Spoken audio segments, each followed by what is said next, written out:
Hello friends, आज के इस वीडियो में हम क्लास 6 सिविक्स का चैप्टर नंबर 4 पंचायती राज के सभी इंपॉर्टेंट क्वेश्चंस को कवर करेंगे। हमारे क्वेश्चन की टाइप होगी MCQ type question, short answer type question and long answer type question. इसी टाइप के क्वेश्चन आपको एग्जाम में पूछे जाएंगे, इसीलिए वीडियो को स्टार्ट से लेकर एंड तक पूरा ध्यान से देखें।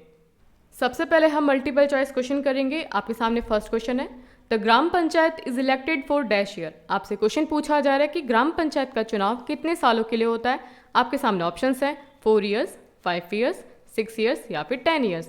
तो हमारा करेक्ट आंसर होगा ऑप्शन नंबर बी 5 ईयर्स। एक बार इलेक्शन होने के बाद में ग्राम पंचायत 5 सालों तक काम करती है। अगला क्वेश्चन है, who is the head of gram panchayat. आपसे क्वेश्चन पूछा जा रहा है कि ग्राम पंचायत का हेड कौन होता है। आपके सामने ऑप्शंस हैं पंच, सेक्रेटरी, सरपंच या फिर कलेक्टर। तो इसका आंसर होगा ऑप्शन नंबर सी सरपंच। ग्राम पंचायत का हेड सरपंच होता है। नेक्स्ट क्वेश्चन है, village level local self government is called. अब आपसे क्वेश्चन पूछा जा रहा है कि विलेज के लेवल पर लोकल सेल्फ गवर्नमेंट को क्या कहा जाता है। आपके सामने ऑप्शंस हैं ग्राम सभा, ग्राम पंचायत, जिला परिषद या फिर नन ऑफ दीज। तो इसका आंसर होगा कि गांव के लेवल पर लोकल सेल्फ गवर्नमेंट को ग्राम पंचायत कहा जाता है। अगला क्वेश्चन है, the highest level of local self government is. अब आपसे क्वेश्चन पूछा जा रहा है कि लोकल सेल्फ गवर्नमेंट का हाईएस्ट लेवल कौन सा होता है। आपके सामने ऑप्शंस है ग्राम पंचायत, पंचायत समिति, जिला परिषद या फिर नन ऑफ दीज। इसको डायग्राम से अंडरस्टैंड करते हैं। आपके सामने डायग्राम है।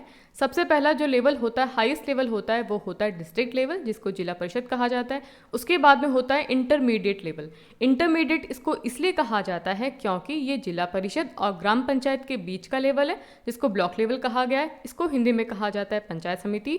और सबसे जो लोवेस्ट लेवल होता है वो होता है विलेज लेवल, जिसको ग्राम पंचायत कहा जाता है। तो आपसे क्वेश्चन पूछा गया था कि लोकल सेल्फ गवर्नमेंट का हाईएस्ट लेवल कौन सा है।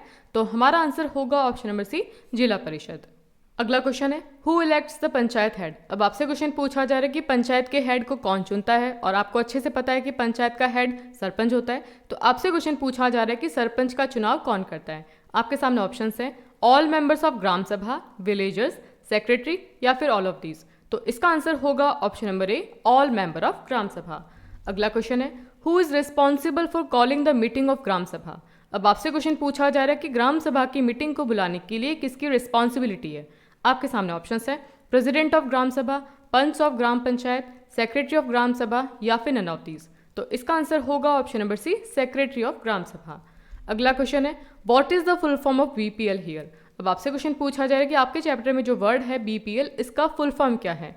आपके सामने ऑप्शंस है Bharat petroleum limited, below poverty line, below prosperity line या फिर नन ऑफ दीज। तो आपके चैप्टर में जो बीपीएल वर्ड यूज किया गया है, इसका फुल फॉर्म है बिलो पॉवर्टी लाइन।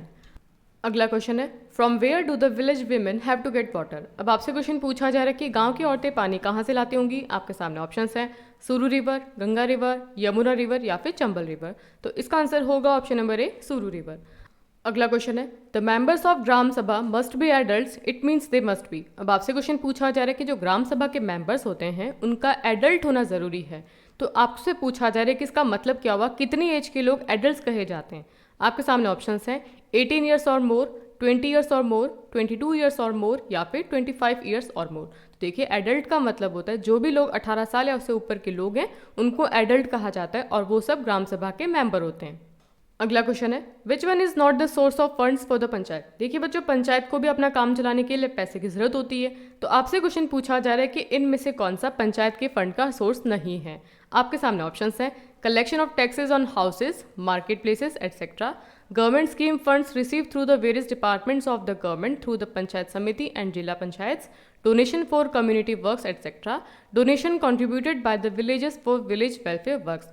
देखिए, पंचायत के फंड का सबसे इंपॉर्टेंट सोर्स होता है कलेक्शन ऑफ टैक्सेस, जैसे कि हाउसेस पे टैक्स लगाया जाता है, मार्केट प्लेसेस पे टैक्स लगाया जाता है, और भी बहुत सारी जगहों पे टैक्स लगाया जाता है। तो कलेक्शन ऑफ टैक्सेस से इनको फंडिंग होती है। उसके बाद में गवर्नमेंट स्कीम के फंड से, जैसे कि कोई गवर्नमेंट है वो अपने स्टेट का डेवलपमेंट करना चाहती है, तो वो क्या करेगी, अपने गवर्नमेंट के डिपार्टमेंट से अलग अलग स्कीम्स चलाती हैं। उन स्कीम से क्या होता है कि उसके अंदर बहुत सारा पैसा होता है लोगों के वेलफेयर के लिए। तो वो पैसा सबसे पहले जिला पंचायत के पास जाएगा, क्योंकि ये सबसे हाईएस्ट लेवल होता है, ठीक है।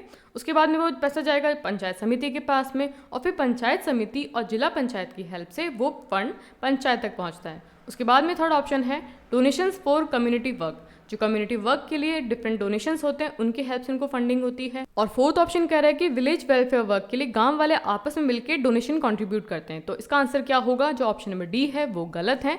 गांव वाले किसी भी तरह से डोनेशन कंट्रीब्यूट नहीं करते हैं विलेज वेलफेयर वर्क के लिए। अब हम शॉर्ट आंसर टाइप क्वेश्चन करेंगे। आपके सामने फर्स्ट क्वेश्चन है, state whether these sentences are true और फॉल्स। अब आपको यहाँ पे ट्रू एंड फॉल्स बताने हैं। सबसे पहला सेंटेंस है, the secretary of gram sabha is an elected person. सबसे पहले इस क्वेश्चन को अंडरस्टैंड कीजिए, क्या कह रहा है। ये आपसे कह रहा है कि जो ग्राम सभा का सेक्रेटरी होता है क्या वो इलेक्टेड पर्सन होता है? तो ये क्या हो जाएगा हमारा फॉल्स, क्योंकि जो ग्राम सभा का सेक्रेटरी होता है उसको गवर्नमेंट अपॉइंट करती है। ठीक है। अगला सेंटेंस आपका, there is no link between the gram sabha and the gram panchayat. ये क्या हो जाएगा? फॉल्स हो जाएगा, क्योंकि इनके बीच में लिंक होता है। जो ग्राम पंचायत काम करती है उसके ऊपर ग्राम सभा का कंट्रोल होता है, इसीलिए इनके बीच में लिंक होता है। अगला सेंटेंस है, the gram panchayat meets regularly in order to perform its task efficiently and within a given time limit. तो आपसे क्वेश्चन पूछा जा रहा है कि जो ग्राम पंचायत है वो अपना काम टाइम पे करने के लिए और अच्छी तरीके से करने के लिए टाइम पे मीटिंग करती है। तो ये क्या हो जाएगा हमारा ट्रू। अगला सेंटेंस है, the gram panchayat does not collect any local taxes. तो ये क्या हो जाएगा हमारा फॉल्स। ग्राम पंचायत लोकल टैक्स लेती है, हमने अभी पढ़ा है। और अगला सेंटेंस है, the secretary of gram panchayat is responsible for keeping a record of the gram panchayat and the gram sabha. तो ये क्या हो जाएगा ट्रू, क्योंकि जो सेक्रेटरी होता है ग्राम पंचायत का उसका काम होता है ग्राम सभा और ग्राम पंचायत के रिकॉर्ड मेंटेन करने का। अगला क्वेश्चन है, what is the Panchayati raj system. अब आपसे पूछा जा रहा है कि पंचायती राज सिस्टम क्या होता है। तो इसका आंसर होगा, panchayati raj system is a process through which people participate in their own government. तो देखिए, पंचायती राज सिस्टम एक ऐसी प्रोसेस है जिसके अंदर लोग अपने गवर्नमेंट के अंदर खुद पार्टिसिपेट करते हैं। फॉर एग्जाम्पल हम ग्राम सभा को लेते हैं। जैसे ग्राम सभा में गांव के लोग होते हैं, वो सरपंच को इलेक्ट करते हैं, सरपंच के सामने अपनी प्रॉब्लम्स रखते हैं और सरपंच फिर उनकी प्रॉब्लम को सॉल्व करता है। तो इस तरीके से गांव के लोग डायरेक्ट उसके अंदर पार्टिसिपेट कर रहे हैं। तो पंचायती राज सिस्टम ऐसा प्रोसेस होता है जिसके अंदर लोग अपनी गवर्नमेंट के अंदर खुद पार्टिसिपेट करते हैं। अगला क्वेश्चन है, व्हाट इज द ग्राम सभा। इसका आंसर होगा, the gram sabha is a meeting of all adult who live in the area covered by a panchayat. तो इसका मतलब ये हुआ कि एक पंचायत के अंदर, पंचायत में क्या होता है कि या फिर एक गांव या फिर बहुत सारे गांव मिलकर पंचायत बनती है। तो पंचायत के अंदर जो एरिया लगता है उसके अंदर रहने वाले जो एडल्ट होते हैं, एडल्ट का मतलब है कि जिनकी एज या तो 18 है या फिर 18 से ज़्यादा है, उन लोगों की मीटिंग को ग्राम सभा कहा जाता है। अगला क्वेश्चन है, what is the link between a gram sabha and अ ग्राम पंचायत। अब आपसे क्वेश्चन पूछा जा रहा है कि ग्राम सभा और ग्राम पंचायत के बीच में क्या लिंक है, क्या कनेक्शन है। तो इसका आंसर होगा, gram panchayat members are elected by the gram sabha. मतलब कि जो ग्राम पंचायत के मेंबर होते हैं उनका इलेक्शन कौन करता है? ग्राम सभा करती है। The gram panchayat is answerable to the gram sabha. देखिए, ग्राम पंचायत जो भी काम करती है उसको बताना होता है ग्राम सभा को कि जो काम किया है वो क्यों किया गया है और कैसे किया गया है। Gram sabha can keep a check on the activity of members of the gram panchayat. तो देखिए, जो ग्राम पंचायत है वो उसके ऊपर बराबर कंट्रोल रखती है कि जो ग्राम पंचायत के मेंबर हैं वो अपना काम सही से कर रहे हैं कि नहीं कर रहे हैं। अगला क्वेश्चन है, what is the difference between a gram sabha and अ ग्राम पंचायत। अभी हमने बात की थी कि ग्राम सभा और ग्राम पंचायत के बीच में क्या लिंक है। अब हम बात करेंगे कि ग्राम सभा और ग्राम पंचायत के बीच में क्या डिफरेंस है। अगर आपसे एग्जाम में लिंक के बारे में पूछा जाए तो भी आप इसका आंसर कर सकते हैं, अगर डिफरेंस के बारे में पूछा जाए तो भी आप इसका आंसर इजीली कर सकते हैं। इसका आंसर होगा, सबसे पहले हम बात करते हैं ग्राम सभा की। ग्राम सभा consist of all adult who live in village. तो देखिए, ग्राम सभा में गांव में रहने वाले सभी एडल्ट शामिल होते हैं, लेकिन जो ग्राम पंचायत है, gram panchayat is elected by the members of gram sabha consisting of the sarpanch and the panch. तो देखिए, जो ग्राम पंचायत है इसके मेंबर्स की इलेक्शन कौन करता है? ग्राम सभा करती है, और ग्राम पंचायत के अंदर सरपंच और पंच होते हैं। अगला पॉइंट क्या है, area of gram sabha is the entire village. जो ग्राम सभा का एरिया होता है वो पूरा गांव होता है, लेकिन जो ग्राम पंचायत होती है वो वार्ड्स में डिवाइडेड होती है। और थर्ड पॉइंट है, it is a permanent body of the village. जो ग्राम सभा है वो चेंज नहीं होती है, वो परमानेंट बॉडी है विलेज की, लेकिन जो ग्राम पंचायत है इसका इलेक्शन 5 ईयर्स के लिए होता है। अब हम लॉन्ग आंसर टाइप क्वेश्चन करेंगे। आपके सामने क्वेश्चन है, what problem did the villagers in Hardas village face, what did they do to solve this problem. अब आपसे क्वेश्चन पूछा जा रहा है कि हरदास विलेज के जो विलेजर्स थे वो किस प्रॉब्लम को फेस कर रहे थे और अपनी प्रॉब्लम को सॉल्व करने के लिए उन्होंने क्या किया। तो इसका आंसर होगा, the villagers in Hardas village face the problem of drinking water shortage. जो हरदास विलेज के लोग थे वो ड्रिंकिंग वाटर की शॉर्टेज को फेस कर रहे थे और अपनी प्रॉब्लम को सॉल्व करने के लिए उन्होंने सबसे पहले दे डीपन द 2 हैंडपम्प। अब आपके सामने ये हैंडपम्प दे रखा है, ये हैंडपम्प का हैंडल है, ये इसका डिस्चार्ज, यहाँ से पानी बाहर आता है। जब हम हैंडपम्प को मूव करेंगे तो इसके अंदर जो पानी का ये जो पाइप है ये पानी को यहाँ से सक करेगा और इस माउथ के थ्रू वो पानी को बाहर भेजता है। लेकिन जब ये पानी का लेवल नीचे चला जाता है तो हमको इस पाइप को और नीचे ले जाना पड़ता है ताकि हम पानी को ऊपर तक लेके आ सकें।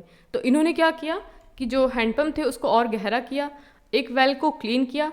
दे sought information about the scheme of watershed development from the block development officer, और उन्होंने ब्लॉक डेवलपमेंट ऑफिसर से वाटरशेड डेवलपमेंट की इन्फॉर्मेशन ली। तो ये सारे स्टेप किए उन्होंने अपने जो ड्रिंकिंग वाटर की शॉर्टेज थी उसको सॉल्व करने के लिए। अगला क्वेश्चन है what various works does a gram panchayat do. अब आपसे क्वेश्चन पूछा जा रहा है कि ग्राम पंचायत क्या काम करती है, तो इसका आंसर होगा a gram panchayat does various work, these work include. पहला पॉइंट क्या है, the construction and maintenance of water sources, road, drainage, school building and other common property resources. तो देखिए इनका काम क्या होता है कि जो वाटर रिसोर्सेज होते हैं, रोड्स होते हैं, ड्रेनेज होते हैं, स्कूल बिल्डिंग होती है, अदर कॉमन प्रॉपर्टीज़ होती हैं, उनको कंस्ट्रक्शन और मेंटेनेंस का काम ग्राम पंचायत करती है। उसके बाद में levying and collecting local taxes, local tax को लगाने का और कलेक्ट करने का काम भी ग्राम पंचायत करती है। Executing government schemes related to generating employment in the village, गांव में लोगों को रोजगार देने के लिए जो गवर्नमेंट की स्कीम्स हैं उनको चलाने का, उनको एग्जीक्यूट करने का काम भी ग्राम पंचायत करती है। अगला क्वेश्चन है find out more about watershed development and how it benefits an area. अब आपसे यहाँ पे पूछा जा रहा है कि आपको यहाँ पर वाटरशेड डेवलपमेंट के बारे में बताना है और वो किसी भी एरिया को किस तरीके से बेनिफिट करेगा। तो इसका आंसर होगा, सबसे पहले अंडरस्टैंड करेंगे हम कि वाटरशेड का मतलब क्या होता है।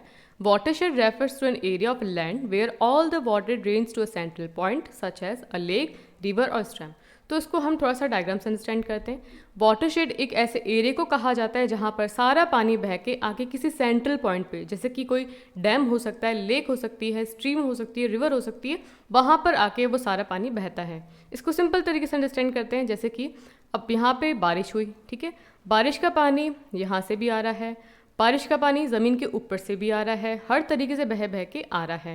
लेकिन ये सारा का सारा पानी किसी एक जगह पे आके यहाँ पे इकट्ठा हो रहा है या फिर वो बह रहा है। तो ये जो एरिया है जहाँ से पानी बह के आ रहा है उस एरिया को कहा जाता है वाटरशेड। ठीक है, अब अंडरस्टैंड करते हैं कि इसका फ़ायदा क्या है, वाटरशेड डेवलपमेंट के क्या बेनिफिट्स हैं। तो देखिए जो वाटरशेड डेवलपमेंट है वो किसी भी गांव के ओवरऑल ग्रोथ एंड डेवलपमेंट के लिए बहुत ही ज़्यादा इंपॉर्टेंट है।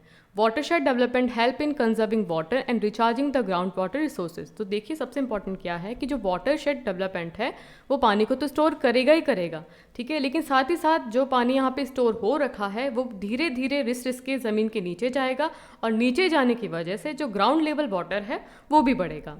Under the watershed development scheme the following task का परफॉर्म। अब देखिए जो वाटरशेड डेवलपमेंट स्कीम चलाई जा रही है उसके अंदर क्या क्या काम किए जाएंगे। ट्रीज आर प्लांटेड, पेड़ पौधे लगाए जाएंगे, tanks are constructed to harvest rain water को स्टोर करने के लिए टैंक्स बनाए जाएंगे, and barren lands are turn into green meadows. तो देखिए जो ज़मीन पहले बिल्कुल बंजर थी, जहाँ पर बिल्कुल खेती नहीं होती थी, वहाँ पर वाटरशेड डेवलपमेंट के बाद में वहाँ पर पूरी अच्छी तरीके से ग्रीनरी हो जाएगी। तो ये सारे बेनिफिट्स हैं वाटरशेड डेवलपमेंट के। सो बच्चों आज के वीडियो में हमने पंचायती राज के इंपॉर्टेंट क्वेश्चन आंसर्स को डिस्कस किया। आई होप ये क्वेश्चन आपके लिए बहुत ही ज़्यादा इंपॉर्टेंट होंगे। वीडियो अच्छा लगा तो वीडियो को लाइक करना है, दोस्तों के साथ शेयर करना है और चैनल पे नए हैं तो चैनल को सब्सक्राइब करें। Thanks for watching.